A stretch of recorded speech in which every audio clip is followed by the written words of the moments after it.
This is the sound. It's making, you can tell it's coming from the back.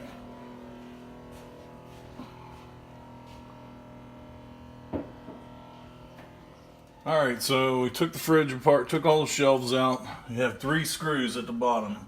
1, 2, 3. And then you have this little cap over this one here.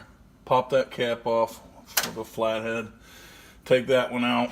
And then you have these arrows. They tab into the sides here.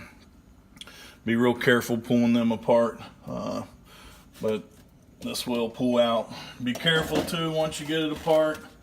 There's some wires, if you can see those back there attached, but as you can see, there's a fan right here. That's what the problem is. The fan blades are hitting this ice buildup.